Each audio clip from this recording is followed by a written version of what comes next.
할렐루야, 할렐루야, 할렐루야. 주님께서 함께하여 주시는 귀한 성일 또한 귀한 말씀으로 함께하기를 원합니다. 오늘 말씀의 제목 한번 다 같이 한번 읽어볼까요? 시작.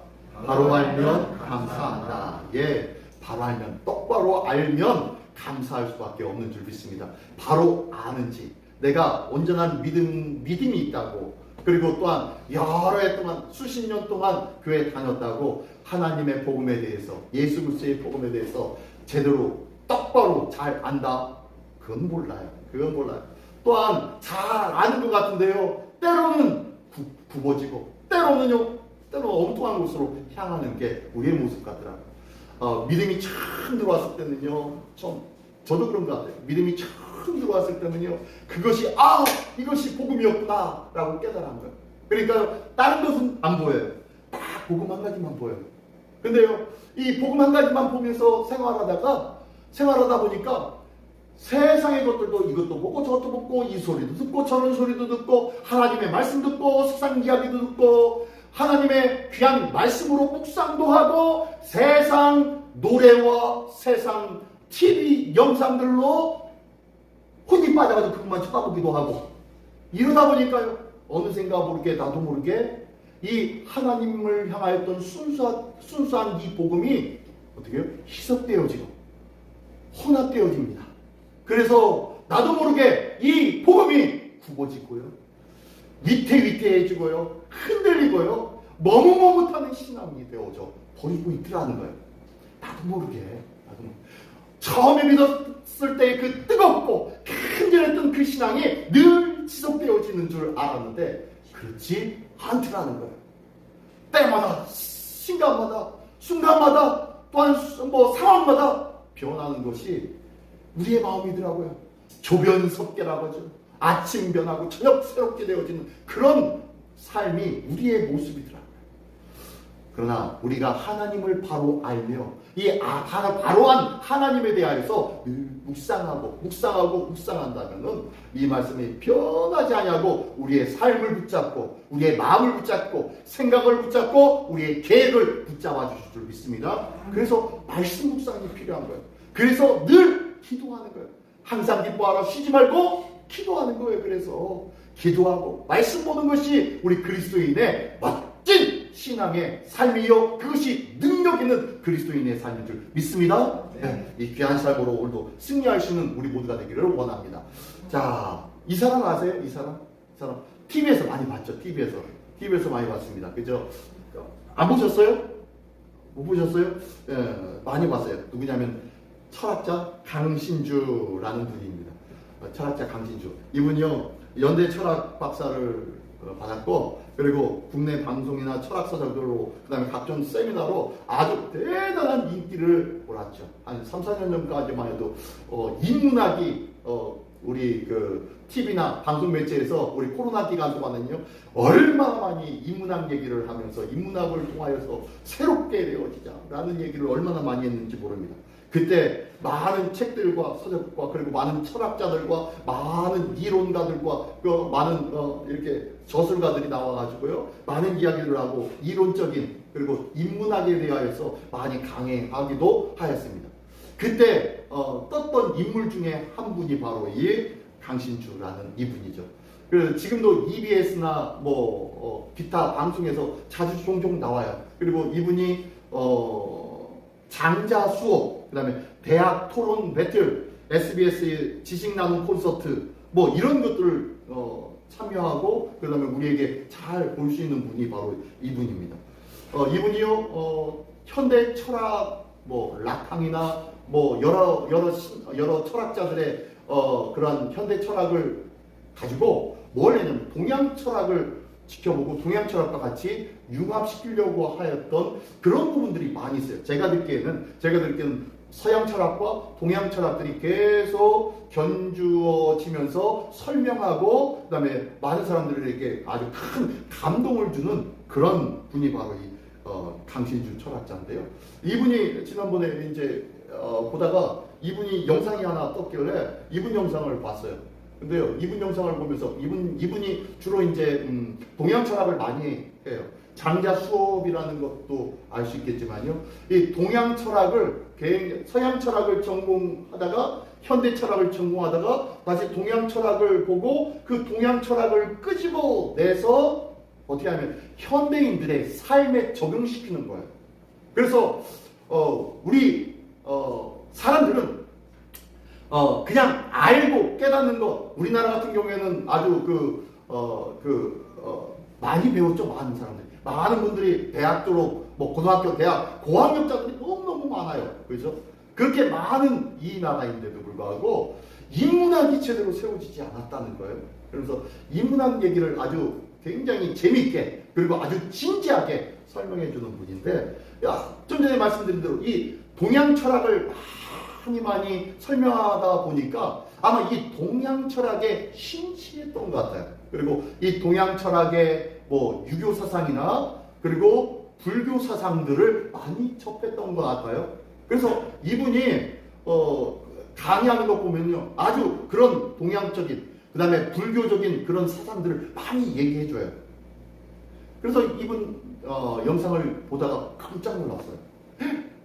이분이 이 정도였구나 라는 영상인데요. 한번 보시겠어요? 종교 간의 타협도 해야 되고 조화로워야 되죠. 이슬람도 기독교도 잘 지내야 되죠. 저는 그렇게 생각하지 않아요. 신이 주인의 노릇을 하거든요. 100% 모든 신은 죽어야 돼요. 이거는 단언컨대 여러분들도 알아야 돼. 성경대로 코란대로 살아간다 그러면 이미 끝나버린 거예요. 말 고지고대로 그거 안 들으면 죽어. 종교의 자유라는요, 그 무책임한 거예요. 종교는 없어야 된다고. 사실은 그런 의미의 종교는 초월자를 모시는 모든 종교들은 신이 주인공이에요. 우린 노예야, 손님이야. 잠시 머물다 가는 거야. 이 땅을 월세 살고 있는 사람들로 보는 거야. 우리 달을. 그러니까 나대지 말고 깨끗이 쓰고 다시 원래 자리로 가는 거고, 또 신이 우리 죽은 다음에 월세 전세를 놔. 또 딴 애들이 태어나서 또 살아. 계속 눈치를 보는 거지. 언젠가 신이 너 가라 그러면 그게 우리가 죽는 거 아니야. 이 생각을 가지고 아직도 살고 있다고요. 종교 간의 타협, 내가 모시는 신, 네가 모시는 신, 우리는 신을 모시잖아. 이래서 서로 대충 타협 보는 건데, 그런데 불교는 그럴 수가 없다고요. 내가 주인이 돼야 되는 거니까. 자, 이런 얘기를 깜짝 놀랐어요. 이분이 이런 분이었구나. 그제서 알았어요. 지금 이 무슨 얘기예요? 좀 말이 빨라서 무슨 소리인지 잘 모르시겠지만요. 이 무슨 얘기냐면 한마디로 세상에 많은 사람들은요, 신을 가지고 있다는 거예요. 그래서 이슬람이나 기독교나 유일신을 가지고 있다고 얘기입니다. 그래서 이 유일신의 뜻대로 살아가야 되는 것, 그래서 유일신의 뜻대로, 그 신의 뜻대로 살아가는 것, 그것이 바른 삶이요, 온전한 삶이다. 그래서 이 땅의 삶을 깨끗하고 정화시키는 삶을 살아야 되는 것이 바로 이 신을 믿는 사람들의 모습이다 라고 설명을 하는 거예요. 그런데 문제는 그들은 이 신의 명령대로 살아가기 때문에 이들의 자율성이나 주체성이 있다 없다? 없다는 거예요. 자율성이나 주체성도 없이 그냥 신의 명령대로 끌려다니면서 살아가야 되니까 마치 이 세상에서 사는 것이 전셋집에서 사는 것처럼, 월세집에서 사는 것처럼 그냥 주인의 눈치만 보고, 주인이 누구예요? 신의 눈치만 보면서 살아가게 되더라. 그러므로 사람들에게는 주체성이 떨어지고 종처럼 살아갈 수밖에 없더라. 그러나 불교는 그렇지 않다. 왜? 불교에서 주장하는 것은 바로 네가 신이니까, 바로 네가 주인이 되어지는 삶, 그 삶을 살아가야 되는 거니까 불교는 그렇지 않더라 라고 하면서 주장합니다. 다시 한번 제가 이렇게 설명했는데 다시 한 번만 들어볼까요? 다시 한번 1분밖에 안 됩니다. 이 영상이요. 종교 간의 타협도 해야 되고 조화로워야 되죠. 이슬람도 기독교도 잘 지내야 되죠. 저는 그렇게 생각하지 않아요. 신이 주인의 노릇을 하거든요. 100% 모든 신은 죽어야 돼요. 이거는 단언컨대 여러분들도 알아야 돼. 성경대로 코란대로 살아간다 그러면 이미 끝나버린 거예요. 말 고지고대로 그거 안 들으면 죽어. 종교의 자유라는요, 그 무책임한 거예요. 종교는 없어야 된다고. 사실은 그런 의미의 종교는, 초월자를 모시는 모든 종교들은 신이 주인공이에요. 우린 노예야, 손님이야. 잠시 머물다 가는 거야. 이 땅을 월세 살고 있는 사람들로 보는 거야. 우리 달을. 그러니까 나대지 말고 깨끗이 쓰고 다시 원래 자리로 가는 거고, 또 신이 우리 죽은 다음에 월세 전세를 놔. 또 딴 애들이 태어나서 또 살아. 계속 눈치를 보는 거지. 언젠가 신이 너 가라 그러면 그게 우리가 죽는 거 아니야. 이 생각을 가지고 아직도 살고 있다고요. 종교 간의 타협, 내가 모시는 신, 네가 모시는 신, 우리는 신을 모시잖아. 이래서 서로 대충 타협 보는 건데, 돼. 그런데 불교는 그럴 수가 없다고요. 내가 주인이 돼야 되는 거니까. 자, 그 얘기를 하는 거예요. 우리는 종으로 살아간대요. 노예로 살아간대요. 그래서 우리는 주체적으로 살 수가 없다는 거예요. 자율성이 없다는 거예요. 그러나 불교에서는 너의 주인이니까 네 주체적으로 네 마음껏 자유롭게 살아야 돼 라고 지금 가르치고 있는 거예요. 위에 글자 한번 읽어볼까요? 위에 글자 시작. 모든 신이 죽어야 하는 게. 그러므로 그들은 이 땅에 신이 죽어야 어떻게요? 사람들이 자율적으로 살아간다는 거예요. 신이 죽어야 사람들이 자율적으로 주체적으로 살아갈 수 있다는 거예요. 그 얘기를 합니다. 지금 누가 한 얘기하고 비슷하냐면요. 신은 죽었다. 누구예요? 니체. 네, 철학자 니체하고 비슷한 얘기입니다. 근데요, 비슷한 것 같지만 달라요. 철학자 니체의 신은 죽었다라는 이 사실은요, 신이 왜 죽은 줄 아세요? 신이 왜 죽었냐면 사람들이 죽인 거예요. 사람들이. 신은 지금 존재하는지 안 하는지 사람으로서는 알 수 있다 없다? 몰라요. 모르니까 마치 이 사람들이 살 때에 신이 없는 것처럼 살아가는 삶이 되었다. 그러므로 그들에게는 신이 없으니까 신이 죽었잖아. 그 얘기예요, 그 얘기. 신이 지금 저기에 있는데 그 신이 나와 상관이 없는 것 같아요. 그러니까 그 신과 상관이 없이 나는 내 마음대로 살아가니까 신은 죽어버린 거예요. 신은 있는지 없는지 이 사람한테는 중요하지 않다? 중요하지 않은 거예요. 내 마음대로 내 원한대로 살아가는 삶이 되었다 라고 하면서 이 세대에서 안타까워하며 추창한 것이 신은 죽었다 라고 얘기한 게 니체의 말이었어요. 니체가 완전히 신을 부정한 것이 아니에요. 사람들의 마음속에 신이 없어져 버렸다는 거예요. 그 상황을 지금 강신주 이 철학자는 뭐라고 하냐면은, 그러므로 신은 없어야 된다. 없어야 우리가 더 자유롭게 되는 거야. 왜 종교에 매여 있어? 왜 코란에? 왜 성경에? 왜 뭐에 어디에 매여 있냐? 그렇지 말아라 라고 주장하는 것이 또한 강신주. 그래가지고 이 양반의 이 목사 깜짝 놀랐어요. 이런 분이었구나. 이런 분이었구나. 여기서 신이 죽었다라는 것은요, 니체의 신이 죽었다라는 그 의미는 절대 타자라고 얘기합니다. 절대 타자. 다시 한번 설명해 드릴게요. 자, 강신주 철학자의 오해가 있습니다. 두 가지 오해가 있는데요. 첫 번째는 하나님을 절대 타자로 인식하고 있다는 거예요. 뭐예요? 사람들이 어떻게 이 세상에서 어떻게 살든지 하나님은 상관한다 안 한다? 안 하시는 분이시라는 거예요. 그냥 멀리서 이렇게 지켜만 보시는 분이라는 거예요. 그리고 우리에게 책임만 묻는데요. 도덕적, 윤리적, 너 이거 하지 말라고 했잖아. 내가 그래서 율법 줬잖아. 왜 하는 거야? 왜 하지 말라고 한 거 왜 한 거야? 그러면서 책임을 묻고 거기에서 징계하고 벌한다는 거예요. 이런 신이라는 거예요. 이런 신. 이게 바로 절대 타자로서의 신이에요. 신. 하나님을 우리와 상관없이 사시는 하나님. 우리와 상관없이 그냥 마음대로 지켜만 보시고 잘들 살아봐라. 내가 나중에 내가 책임을 물어볼 테니까 라고 하면서 하신다는 거예요. 그렇기 때문에 이 강신주 철학자가 하는 말에 지금 오해가 있어요. 하나님이 절대 타자인가요?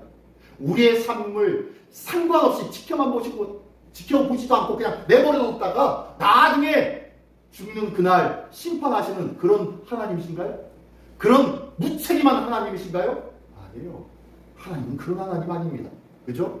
그런 하나님 아니라 우리와 함께 하기를 원하시고 우리에게 모든 것을 다 내어주시는 하나님이십니다. 이런 절대 타자로서의 오해는요, 내가 하나님을 경험하지 않고 살고 있기 때문에 주장할 수밖에 없는 일인 거예요. 내가 매일같이 하나님과 함께 묵상하며 말씀을 묵상하며 기도하며 하나님과 동행하는 마음과 삶을 누리고 살아가는 자에게는요, 하나님은 절대 타자가 아니라 나와 늘 동행하시는 능력과 은혜의 하나님이라고 주장할 거예요. 그죠? 근데요, 하나님을 경험하지 못하니까 하나님을 자기 걸리고 나와 상관없는 거, 내가 빌어먹든 뭐든 상관하지 않고 그냥 내버려 두시는 하나님, 그런 하나님으로 취급하고 있으니까 저 강신주 철학자처럼 오해하게 되어진다. 이 오해가 어떻게 풀립니까? 두 번째 보니까 두 번째 줄 한번 읽어볼까요? 시작. 하나님은 우리의 아버지임을 간과한. 이게 무슨 소리냐면 이 절대 타자로 하나님을 안 인식한 거예요. 나와 상관없는 하나님으로 인식한 거예요. 근데 가장 중요한 거 있죠. 가장 중요한 거. 그게 뭐냐면 예수님이 우리에게 뭐라고 하세요? 아버지라고 부르라고 말씀하시잖아요. 우리에게 아버지, 참아버지, 아빠, 아버지로 불러야 돼. 너희들 하나님은 저 멀리 계신 창조주, 저 하늘 끝에 계신 그분, 나와 상관없이 저 멀리 있는 하나님이 아니라 아주 나와 친밀한 관계를 늘 함께하고 계신 아버지, 아빠, 아버지란 말이야. 무슨 어려움만 있어도 아빠 어떻게 됐어요? 라고 묻는 아버지. 저는요, 우리 아이들이 갑자기 아버지라고 부르면요 두려워요. 평상시에 아빠 뭐라고 하다가 갑자기 아버지 하면 두려워요. 왜요? 용돈 좀 달라고 하든지 뭔가 궁한 것이 있어요. 뭔가 필요한 것이 있어요. 그러니까 아빠 뭐 좀 도와주세요 하려고 아버지 하고서 나와요. 그러면요 제가 그것이 두렵고 떨리지만 그것이 기분이 좋을까요? 안 좋을까요? 기분이 좋아요. 요즘은 저희 집에 재정권이 저희 사모에게 다 넘어가 있으니까 저한테는 별로 얘기를 안 해요. 저한테는 별로 얘기 안 하고 무슨 일 있으면 다 엄마 있는 안방으로 가가지고 거기 가서 엄마 하면서 내가 쏙 얘기하고 나서 식지나요. 거실에 있으면 무슨 일 있냐? 그러면 그때서야 슬슬 얘기하죠. 전부 이제 사모님한테 다 얘기하고 저하고는 상관이 없어요. 절대적인 고난이 이 물질에 있더라고요. 물질에 세상에 집안의 재정권을 저희 사모가 가지고 있으니까 모든 것들이 그쪽으로 다 흘러가요. 그것처럼 우리에게도 하나님의 절대적인 은혜를 알고 있다면은 하나님께 부르짖고 하나님께 나가 있을 수 있을 거예요. 근데요 하나님의 절대성을 우리가 인식하지 않은 거예요. 하나님이 가지고 있는 그 능력을 우리는 알지 못해요. 마치 저를 건너뛴 아이들처럼 저에게는 능력이 없다는 것을 안 아이들은 저를 건너뛰어요. 사모에게. 그것처럼 우리 신앙인들이요 하나님을 경험하고 체험하며 늘 하나님의 능력을 알아가야 되는데 이것을 못 느끼니까 하나님 건너뛰는 거예요. 하나님 건너뛰고 세상의 방법과 세상의 능력 있는 사람, 세상의 그럴듯한 이론과 세상의 방법을 쫓아가고 있는 거예요. 하나님, 여러분들에게는 하나님은 어디 계십니까? 여러분들의 아버지는 정말로 아버지이십니까? 네. 이 강신주 철학자의 오해가 바로 여기서부터 시작되어졌다는 거예요. 하나님이 참 아버지고 나와 친밀한 관계의 아버지인데 그 관계를 어떻게 해요? 빼어버린 거예요. 그러니까 하나님에 대해서 하나님은 절대 타자야. 나와 상관이 없는 분이고 나중에 와가지고 책임만 묻는 분이야 라고 얘기하고 있는 거예요. 오늘 말씀은 바로 하나님을 바로 알아야 되는 거예요. 우리가 영생은 참 하나님을 아는 것, 그리고 그가 보내신 예수 그리스도를 아는 것이 영생이라고 말씀했는데, 그러면 하나님을 바로 안다는 것은 무엇인지 한번 돌아보기를 원합니다. 오늘 영생은 하나님을 아는 것, 그리고 안다는 것은 단순한 지식적인 알미 아니라 하나님을 직접적으로 경험하는 체험의 알미라고 말씀드렸어요. 히브리어로 아다라고 했죠. 예, 야다. 그래서 하나님을 경험을 통하여서 깨닫는 것, 이것이 참 지식이라고 말씀했어요. 성경에서는. 그래서 하나님을 내가 경험하지 아니하면은요, 체험하지 아니하면 하나님이 진짜 살아계신지 안 계신지 모른다니까요. 우리는 하나님을 경험해야 하며 살아야 할 줄 믿습니다. 기도하며 경험하며 말씀을 보낼 때마다 마음속에 뚝뚝 떨어지는 하나님의 그 은혜의 말씀들이 내 가슴에 툭 떨어져서 이 귀한 말씀이 있었네. 그런 은혜가 있었구나. 이것이 하나님의 은혜구나. 라며 살아야 되는데 이것이 없어요. 그냥 예수 믿는 것이 그냥 맹목적으로 그냥 주일날 교회 왔다가 앉았다가 하는 걸로 다 시장생활 하는 걸로 끝난 거예요. 그러니까 우리에게는 하나님을 체험하는, 하나님을 경험하는 일도 없고 기회도 없는 거예요. 기도하기를 원합니다. 말씀 보시기를 원합니다. 이것을 통하여서 우리가 하나님을 경험하는 은혜가 있게 되어질 줄 믿습니다. 예. 자, 무엇으로 경험하며 깨닫는가? 바로 하나님과의 관계를 깨닫는 것. 부모, 자식과의 관계라는 거예요. 하나님께서는요, 우리를 친밀한 관계로 우리를 불꽃 같은 눈으로 눈동자와 같이 지키신다고 말씀하셨어요. 불꽃 같은 눈으로 어떻게 해요? 눈을 부릅떠서 지켜보신대요. 뭐처럼? 눈동자와 같이 지키신대요. 눈동자는요, 눈꺼풀도 있고 안 눈꺼풀도 있고 바깥에 눈꺼풀도 있고 여러 가지가 함께하면서 눈을 보호하고 있어요. 그렇죠? 이 눈을 눈같이 보호하시는 하나님, 이 하나님이 우리의 하나님이시라는 거예요. 그 하나님의 관계가 어떤 관계라고요? 네, 부모 자식 간의 관계. 하나님은 우리의 아버지가 되신 줄 믿습니다. 그 아버지가 친밀한 나의 아버지가 되기를 원합니다. 남의 아버지가 아니에요. 옆집 아버지가 아니에요. 다른 저기 큰 대기업의 그룹과 회장, 그런 높이 있는 그런 회장님과 같은 그런 아버지가 아니에요. 우리 아버지는요, 나와 함께 하시고 나와 동행하시고 나의 모든 속삭이는 작은 신음마저도 들으시고 응답하시고 함께 하시는 아버지이신 줄 믿습니다. 그 아버지가 나에게 함께하고 있다면요, 그 하나님을 내가 경험하며 살아간다면요, 하나님을 알아가기 시작할 수 있다는 거예요. 사사기 11장 31절의 말씀에 이 말씀이 있습니다. 한번 읽어볼까요? 내가 시작. 내가 너에게서 평안이 돌아올 때 누구든지 내 기문에서 나와서 나를 영접하는 그는 여호와께 돌릴 것이니 내가 그를 번제물로 드리겠나이다 아니라. 예, 이게 뭔 말씀이냐면요. 예, 우리 사사 중에서 입다라는 사사를 우리 잘 압니다. 입다라는 사사가 어떻게 뭘 하냐면 이 암몬 자손이 쳐들어왔어요. 암몬 자손이 쳐들어왔는데 하나님께서 이 입다라는 사사를 통하여서 이스라엘을 구원시키기를 원하세요. 그래가지고 입다야, 네가 가가지고 내가 암몬 자손을 네 손에 붙였으니까 네가 가서 해결하고 와라라고 합니다. 그랬더니요, 이 입다가 하는 말이 지금 이 말을 하고 있는 거예요. 이게 막 뭐라고 얘기하냐면, 하나님 내가 암몬 자손에게서 평안이 돌아올 때, 암몬 자손과 싸워서 승리함으로 내가 다시 평안이 돌아온다면은 그때에 누구든지 내 집 문에서 나와서, 나의 집 문에서 나와서 나를 영접하는 그는 여호와께 돌릴 것입니다. 누구든지 나를 첫 번째 우리 집에서 나와가지고 나를 맞이하는 그 사람을 내가 하나님께 번제물로 드리겠습니다 라고 지금 하나님 앞에 서원을 하는 거예요. 이 서원을 하고 난 다음에 가가지고 싸워서 승리하죠. 승리하고 돌아오고 난 다음에 그를 제일 먼저 맞아준 사람이 누구예요? 이 입다의 누구예요? 딸이에요. 딸. 무남 동료 하나밖에 없는 딸이에요. 하나밖에 없는 딸이 나와서 이 입다를 맞이합니다. 근데 그것을 보면서 이 입다가 철커서 가죠. 아이고 하면서 막 가슴을 치죠. 그러나 어떻게 합니까? 하나님 앞에 서원했잖아요. 결국에는 자기 딸을 하나님께 드려요. 얼마나 비참한 일입니까? 그죠? 왜 이 딸은 이런 서원을 했을까요? 그 이유는요, 당시 그 지역이 이 가나안 땅에 어떻게 해요? 인신 공양하는, 인신 제물을 드리는 그 제사가 많았기 때문이에요. 그런 제사가 많은 이방족 속의 제사들 중에서 그런 제사가 많았기 때문이에요. 그래서 최고의, 이방인들의 최고의 제사가 자기 아들과 딸을 어떻게 해요? 인신 공양하는 것, 이게 최고의 제사였어요.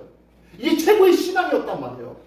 그러니까 그 신앙을 따라서 나도 내 딸이 될 줄은 전혀 생각도 못했겠죠. 내 집에서 나오는 뭐 종들이 내가 와서 종들이 먼저 나와서 나를 맞이하겠지 라고 생각하면서 내 종들 중에 한 명을 생각하면서 이런 소원을 했었을 거예요.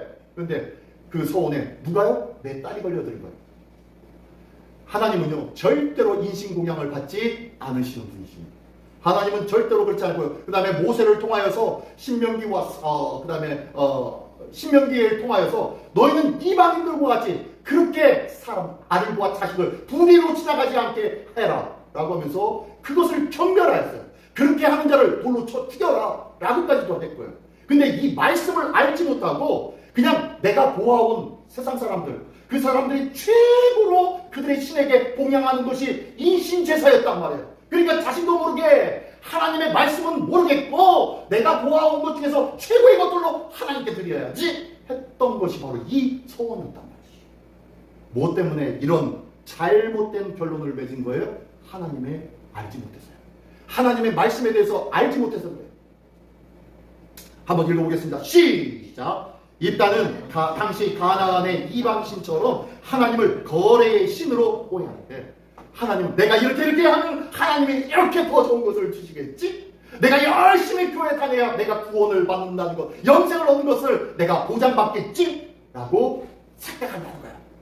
착각하지 마십시오. 하나님은 그런 하나님 아니에요. 거래의 하나님 아니에요. 하나님은 은혜의 하나님, 무조건 주시는 하나님이시란 말이에요. 은혜로 주시고 또 주시고 참으시고 기다리시는 하나님이신데, 우리는요, 사람적인 생각으로, 인간적인 생각으로 끊임없이 교류하려고 거래하려고 그래. 하나님이 주시면 나도 뭔가를 드려야 되겠지? 라고 하면서 드리려고만 하고 있더라는 거예요. 이것은 뭐예요? 결국엔 뭐예요? 오해 때문에. 하나님에 대해서 잘못된 지식, 세상적인 지식 때문에 하나님에 대해서 오해하더라는 거예요. 세상의 방법으로 하나님을 생각하더라는 거예요. 세상의 이론과 논리로 하나님의 말씀을 이론과 논리로 어떻게 해석하려고 하더라는 거예요.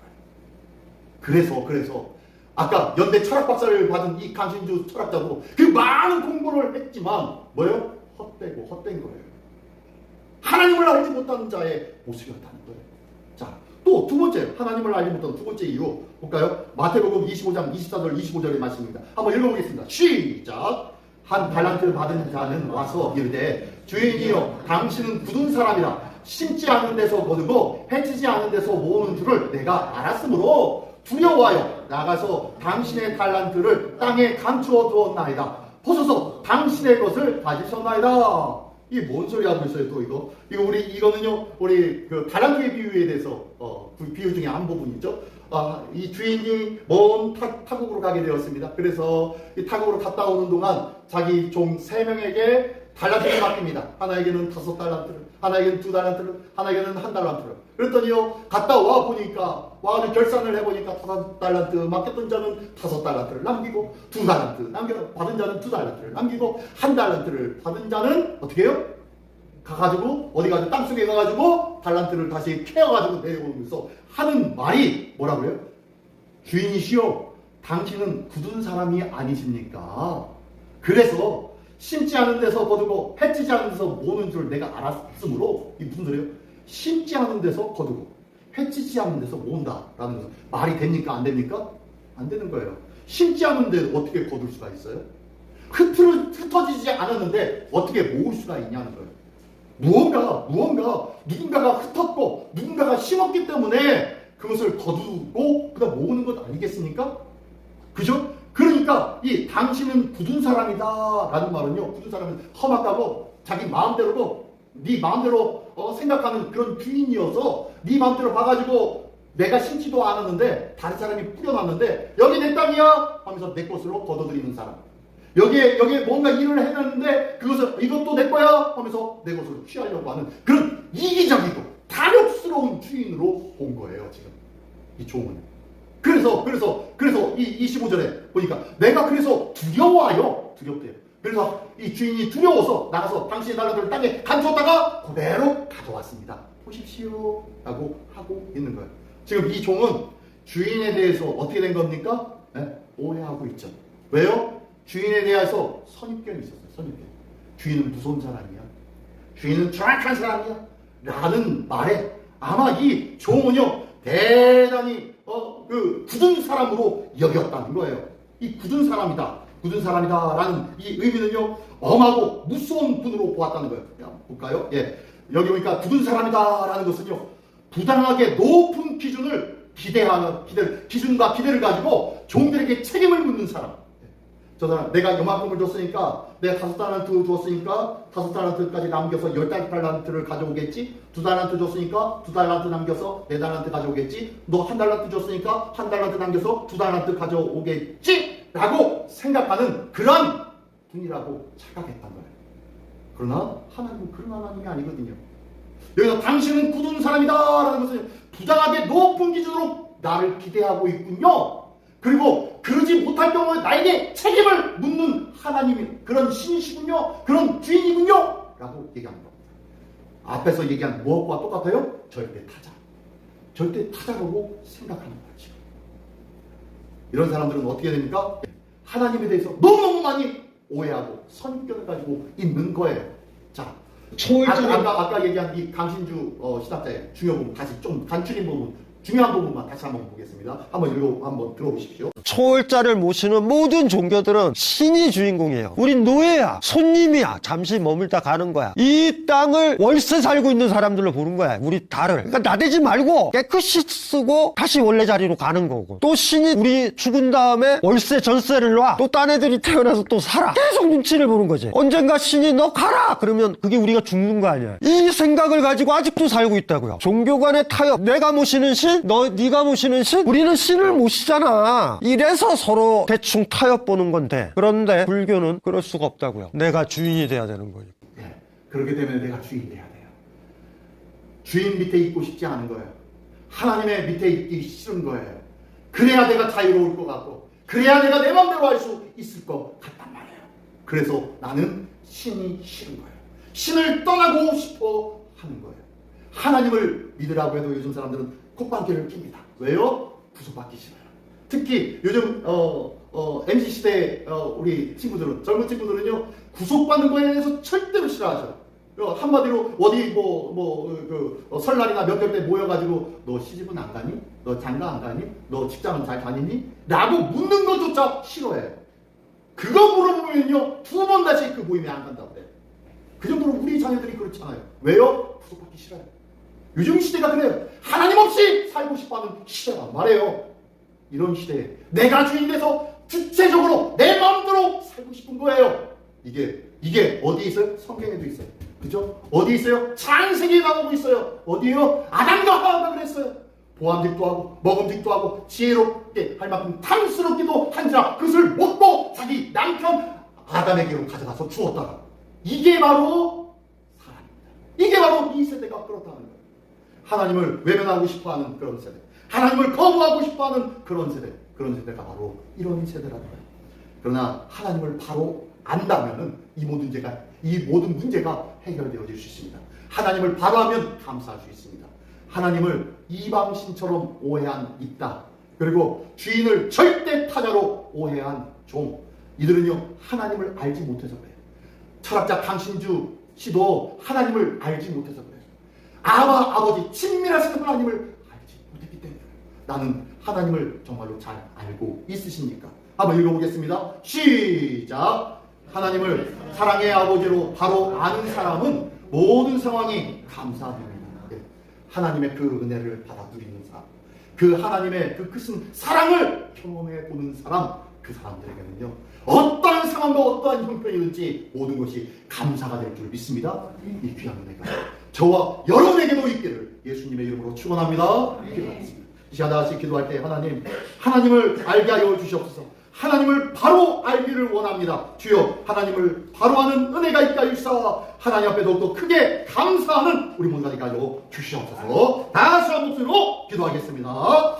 할렐루야. 하나님 아버지 감사를 드립니다. 이 시간도 아버지 기도할 때에 아버지 하나님을 바로 알기를 원합니다.